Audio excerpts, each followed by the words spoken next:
Hello दोस्तों।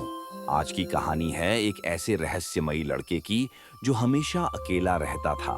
लेकिन उसके पास था एक ऐसा छोटा दोस्त जिसका राज पूरे गांव को हैरान कर देने वाला था। चीकू और पिकू की रहस्यमयी कहानी।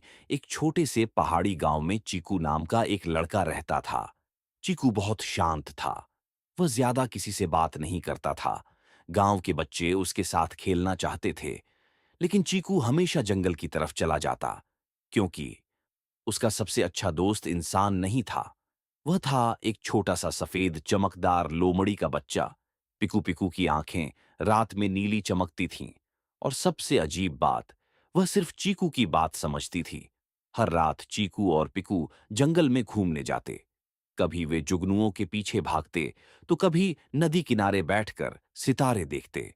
लेकिन गांव वाले डरते थे, क्योंकि लोगों का मानना था पिकू कोई साधारण जानवर नहीं है। कुछ कहते थे वह जादुई है, कुछ कहते थे वह जंगल की आत्मा है।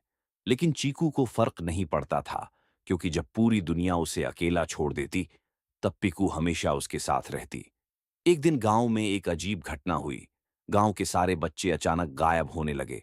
हर रात एक बच्चे के घर के बाहर रहस्यमयी नीली रोशनी दिखाई देती, और अगली सुबह बच्चा गायब। पूरा गांव डर गया।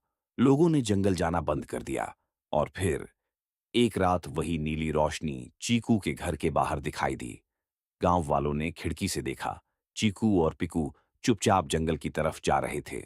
सबको लगा शायद यही दोनों इस रहस्य के पीछे हैं। लेकिन सच कुछ और था।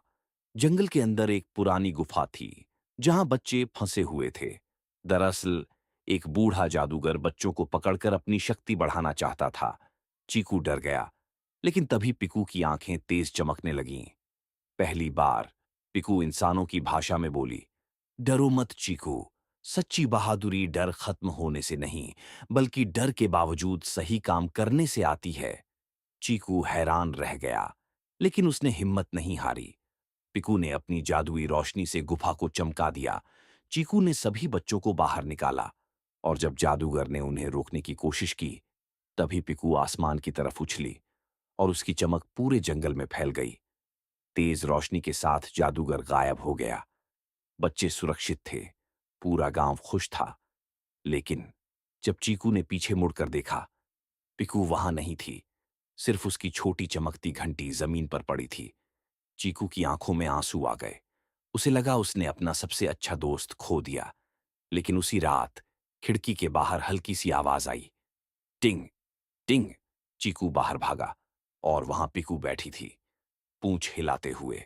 चीकू खुशी से हंस पड़ा। उस दिन के बाद गांव वालों ने समझ लिया, कभी कभी सबसे रहस्यमयी दोस्त ही हमारी जिंदगी के सबसे अच्छे रक्षक बन जाते हैं। दोस्ती सिर्फ साथ रहने का नाम नहीं, बल्कि मुश्किल समय में एक दूसरे की रोशनी बनने का नाम है।